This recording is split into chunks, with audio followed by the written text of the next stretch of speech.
Podríamos iniciar en esta mañana haciéndonos una pregunta. ¿Cuál es la necesidad que tenemos como iglesia? Bueno, si nosotros vemos desde un punto de vista natural, hay muchas necesidades.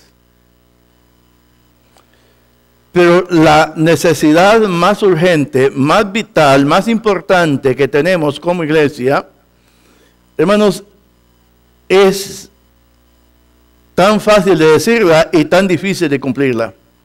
Obediencia. Obediencia a Dios. ¿Sabe usted que nos gusta a nosotros desobedecer? Si no, véanlo cuando vamos manejando los automóviles. Llevamos los niños, hoy ya los tienen listos, estos sin el cinturón, y cuando los vemos, le decimos, ponte el cinturón porque si no te va a ver la policía. ¿Será ese el motivo por el cual han puesto esas cosas ahí? ¿Para que la policía no lo vea que va sin cinturón? ¿O es para salvar la vida de estos niños? Les damos un mal mensaje. El mensaje que le estamos dando, escóndanse de la policía, desobedezcan, pero escóndanse de la policía, que ese es ahí donde está el problema. Y el problema no está ahí. El problema es que los cinturones han puesto para nuestra propia seguridad. Para que cuando haya una voltereta o cualquier cosa, los niños y nosotros mismos no tengamos conflictos. Asimismo, nosotros nos cuesta mucho obedecer la palabra de Dios. Ahí en la Biblia encontramos nosotros historias de hombres obedientes.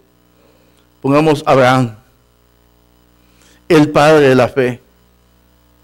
Imagínese usted lo que Dios le pidió a este hombre. Le había prometido un hijo, una descendencia, y se lo da. Pero más adelante no era todavía un muchacho cuando Dios le dice, sacrifícame a tu hijo. Y no encontramos en la Biblia que Abraham haya cuestionado a lo que Dios le había dicho. Pero yo me quedo pensando, ¿qué pasaría la noche antes que Abraham iba a partir hacia el monte Moriah a sacrificar a su hijo? ¿Cuántos conflictos no tendría este hombre emocionales al ver que su único hijo tenía que ir a sacrificarlo? Dios se lo había pedido. Y ese hombre caminó. Obediencia. Pero hay otros en la Biblia que no fueron muy obedientes. Y yo voy a invitarle a que haga su Biblia en Jonás capítulo 1, versículo 1 al 6. Vea lo que este hombre determinó hacer. Jonás capítulo 1, versículo 1 al 6. Vino palabra de Jehová a Jonás, hijo de Amitai, diciendo, levántate y ve a Nínive, aquella gran ciudad, y pregona contra ella, porque ha subido su maldad delante de mí.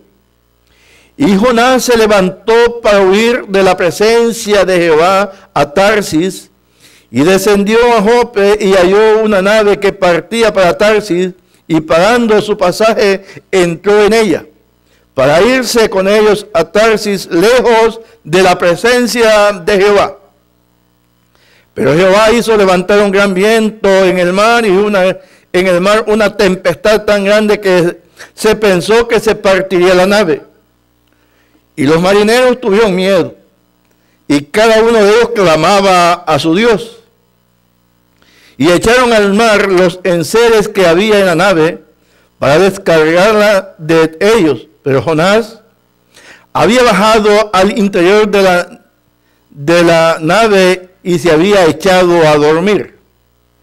Y el patrón de la nave se le acercó y le dijo, ¿qué tienes, dormilón? Levántate y clama a tu Dios. Quizá Él tendrá compasión de nosotros y no pereceremos. Para Jonás fue una gran tragedia que Dios le hubiera encomendado algo importante que hacer. Las que tienen la Biblia de principio de vida, a la par de esta porción está un comentario que dice, la Biblia nos dice que Jonás huyó de Tarsis en un esfuerzo para escapar de la presencia del Señor y evitar de ese modo el encargo divino de predicar a un pueblo que detestaba. No lo hizo pensando que su misión sería un fracaso, sino porque temía tener éxito en su misión. Imagínese usted. Dios había decidido destruir a Nínive por la maldad que había en ellos. Pero Dios les manda a un mensajero, no para que predique arrepentimiento, sino para decirles el castigo es a consecuencia de su maldad. Jonás, en vez de escuchar la voz de Dios e ir y hacer lo que Dios le mandaba, decidió de una manera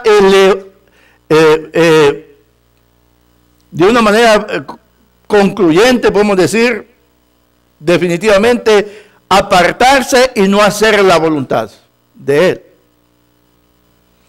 Él quiso, Dios lo estaba mandando a Nínive y él se fue a Tarsis. Dice la Biblia que todos aquellos paganos que estaban con él clamaban a sus dioses. Pero no había ni una bonanza, todo era peor tal vez. Botaron todo lo que tenían para dejar un poco más liviano el barco y el asunto seguía peor. Hasta que el jefe del barco bajó a lo profundo donde estaba Jonás, se había echado, dice, a dormir. Y estando durmiendo, el hombre le dice, ¿qué tienes, dormilón?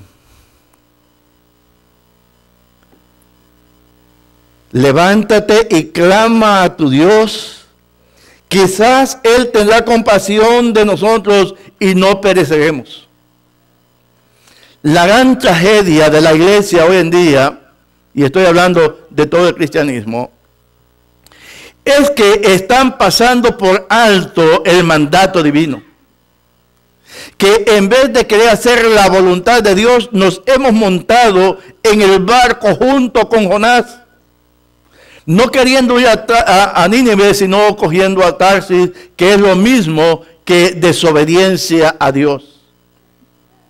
Hoy en día muchas veces nos inventamos, y muchos se inventan formas y cultos que las iglesias toman para mostrar espiritualidad. Hace todo tipo de alboroto y a eso le llaman espiritualidad. Pero no se ponen a pensar ni a ver lo que la Biblia dice, a lo que verdaderamente representa una espiritualidad genuina. Verdaderamente, para que nosotros podamos mostrar esa espiritualidad que muchas veces pretendemos, debemos tener obediencia a Dios. Obediencia al Señor. Yo he sacado 3 puntos importantes que quiero desarrollar en esta mañana. Nuestra primera responsabilidad es obediencia. Hacemos grandes proyectos. En un inicio de año hacemos grandes proyectos. Pedimos muchas cosas. Nos proponemos tantas cosas. Pero si hacemos una revisión del año que pasó, seguramente no cumplimos ni el 10% de las proposiciones que tuvimos. Vemos que no hemos hecho la voluntad de Dios y pensamos que eso no es pecado. Verdaderamente, muchas veces nosotros pensamos que pecado solamente es aquellos borrachos, aquellos viciosos, aquellos que han perdido. La desobediencia a Dios es un pecado que Dios detesta. La desobediencia es algo, o prometerle algo a Dios y no cumplirlo, es un pecado que Dios aborrece, dice la Biblia. Entonces, quiere decir que cuando nosotros no estamos obedeciendo a Dios, estamos mal delante de Él. Levántate y ve a Nínive. Dios le da una tarea que cumplir a Jonás. Dios lo estaba mandando, ve a ese lugar. Allí hay un pueblo malvado. El problema es que había prejuicio. Jonás no quería a esa gente de Nínive y estaba contento porque pensaba que Dios los iba a destruir. Y él dice, ahora que tengo la oportunidad, mejor me voy para el otro lado. Y esto que les eche fuego Dios y los queme. Por eso es que Jonás no quiso obedecer la voz de Dios. Y muchas veces nosotros, como creyentes, nos estamos evadiendo nuestra propia responsabilidad. Nos estamos yendo hacia Tarsis junto con Jonás, montados en su barco, huyendo de la presencia de Jehová. Pero David dijo algo: ¿a dónde iré yo que tú no estés? Jamás usted y yo podemos ocultarnos de Dios. Todo lo que nosotros hacemos a los ojos de Dios no está encubierto. Puede estar encubierto a los ojos de los hombres, pero no a los ojos de Dios. Hermano, es un buen tiempo este domingo de hacer un análisis profundo de nuestra vida y ver lo que Dios quiere hacer con nosotros. No verlo desde el punto de vista negativo, sino del positivo. ¿Cuántas cosas quiere hacer Dios conmigo y con usted? ¿Cuántas maravillas Dios quiere mostrarnos, pero nosotros no queremos hacerle caso a Él? La decisión de Jonás, huir de su presencia. La presencia de Dios siempre trae luz, trae claridad. Vemos a Moisés allá cuando Dios lo llamó en la zarza, aquella luz estaba ahí. Moisés vio y esa luz cambió completamente la vida de Moisés. Cuando Moisés estuvo ahí en el monte y recibiendo las tablas de la ley, físicamente Moisés bajó de una manera diferente. Su rostro ya no era el mismo, porque había estado en la presencia de Dios. Es que la presencia de Dios transforma a la persona. Y yo creo que es necesario que nosotros entendamos eso, que necesitamos la presencia de Dios. Segundo punto, la iglesia tiene que despertar. A Jonás le dicen, despiértate, dormilón, ¿qué estás haciendo? En Proverbios capítulo 10, versículo 5, encontramos esta porción que dice así: el que recoge en el verano es hombre entendido. El que duerme en tiempo de siega es hijo que avergüenza. Es hijo que avergüenza. Y Jonás nos dice que tiene dormilón. En Efesios encontramos al apóstol Pablo diciendo, levántate de los muertos y te alumbrará Cristo. Quiere decir que la iglesia o los creyentes que estamos viviendo en completa quietud y no estamos viendo nuestra responsabilidad, estamos siendo un hijo que avergüenza a Dios. Porque no estamos cumpliendo el plan.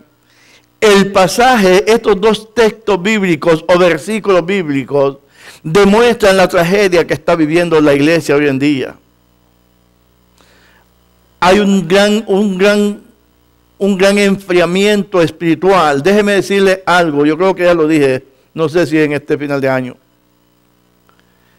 Se han hecho encuestas y dicen que un 40% de las personas se están saliendo de las iglesias, no para irse a meter a otras, porque también hay otro grupo así. Se están saliendo de las iglesias y están yéndose al mundo. Encuentran ellos más satisfacción en el mundo que en la casa de Dios. El 40%. Un 40% que está viviendo sin importarle. No entendiendo el daño que están haciendo. ¿Sabe usted? Cuando nosotros no estamos en el plan de Dios, los primeros dañados son nuestras propias familias, nuestros propios hijos. A esos dañamos grandemente. Despertar. Muchos creyentes han perdido la misión de la iglesia. Han perdido la visión de la iglesia. Han perdido el propósito de la iglesia. Y este propósito, hermano, es alcanzar a aquellos que no conocen a Cristo. No hay nada más importante en todos los planes, en todos los proyectos, en todas las cosas que la iglesia haga, que se proponga a ganar almas para Cristo. A rescatar las almas que están tomadas por el enemigo y llevarlas a los pies de Cristo. Es lo más maravilloso. Jesucristo dijo en Juan 3:16 que de tal manera amó Dios al mundo.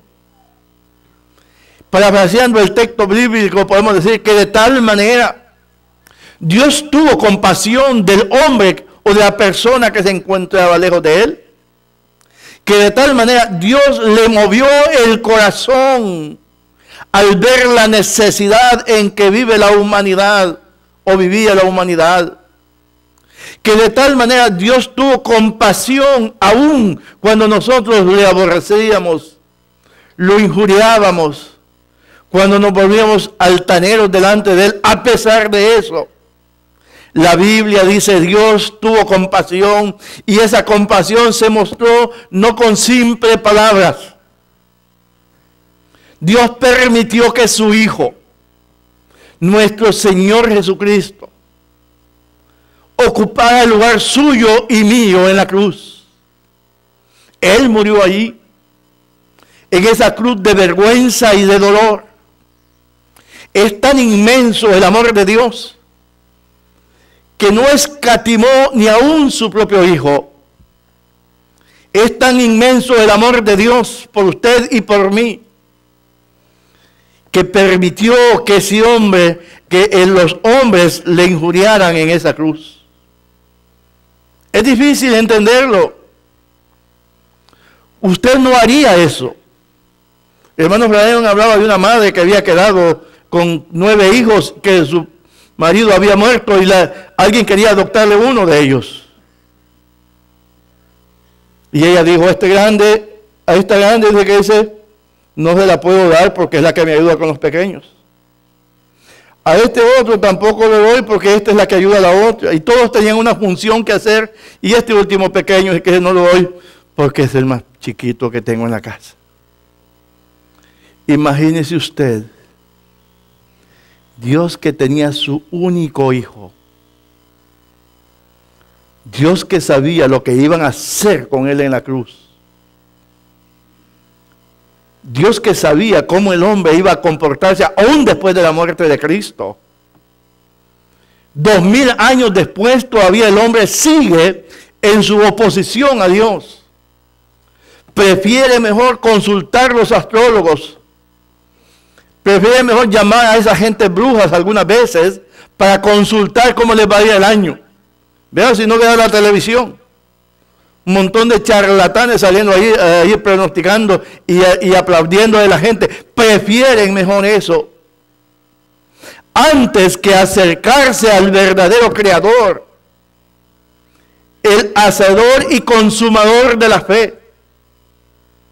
Antes que rendirle culto a aquel que se despojó de su Hijo, que permitió que muriera en la cruz, que derramara su sangre preciosa en esa cruz. ¿Sabe? Se dice que los que morían en la cruz, después que eran muertos, porque no solamente murió el Señor Jesucristo, muchos antes de él murieron aún después también. Los cogían los romanos y los iban a tirar a un basurero. No es para enterrarlos, pero es que con Jesucristo hubo diferencia. Por eso es que Nicodemo hizo algo importante. Cogían al muerto en la cruz, lo agarraban y lo tiraban en un basurero. Ahí que se lo comían los animales. Eso hacían. Con Jesucristo seguro tendrían la intención de hacer lo mismo. Pero Nicodemo, que había hablado con él y que había quedado convencido que era el Mesías de Dios, aún siendo un seguidor secreto, él fue y pidió el cuerpo de Jesús para que no fuera tirado al basurero. Él tomó 100 libras de especias aromáticas que de seguro las estaba guardando para sí y para él mismo, y fue y ungió el cuerpo de Jesús. Aunque fue un seguidor secreto, al final este hombre declaró su fe abiertamente y fue utilizado por Dios para que su hijo no fuera tirado en un basurero. Pero todo eso hubiera pasado. Y todo esto pasó porque Dios le ama a ustedes. Del punto de vista de Dios, usted y yo somos importantes. Tal vez la sociedad no nos estima. Tal vez la sociedad nos desprecia. Tal vez la misma sociedad que nos indujo a vivir una vida de derrota, ellos mismos nos condenan después, pero Dios no. Dios está extendiendo cada momento, cada instante sus manos para recogernos, limpiarnos, purificarnos y hacernos parte de su familia. Es lo que Dios quiere hacer contigo y conmigo.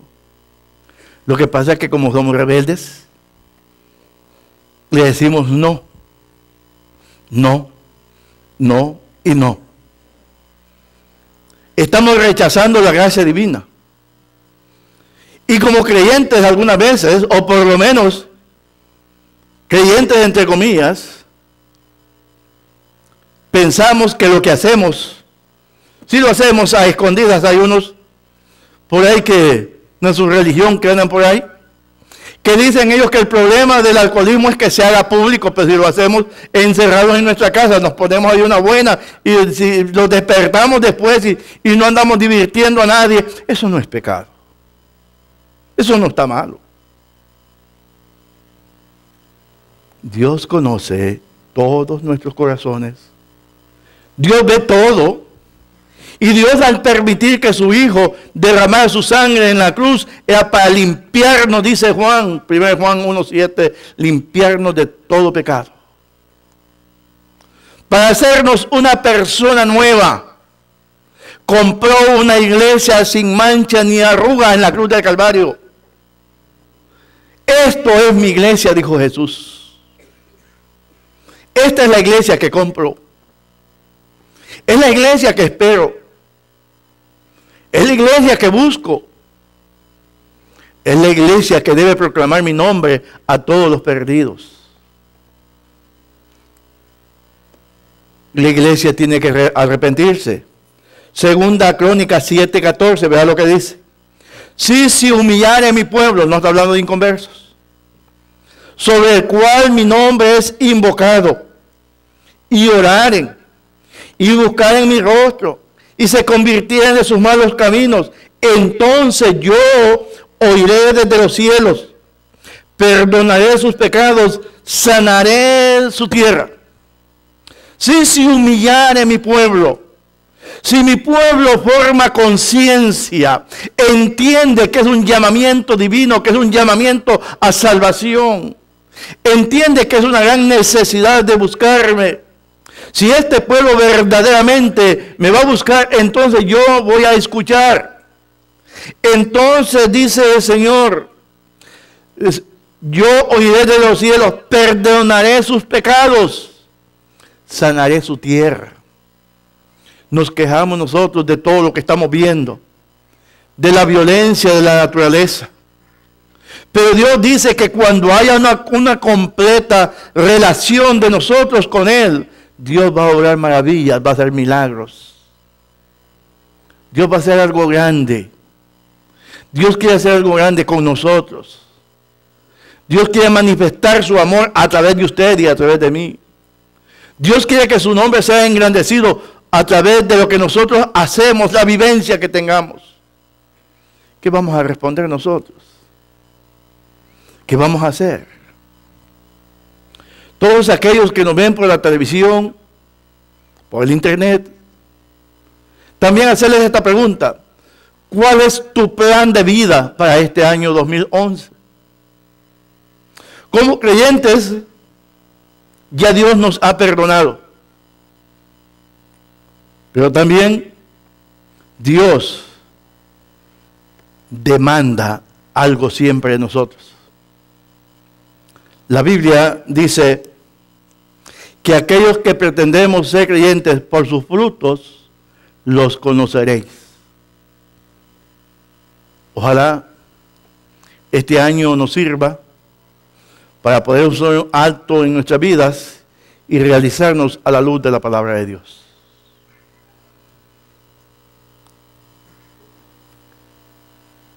Y usted que nos ve aquí, que estamos aquí en esta reunión,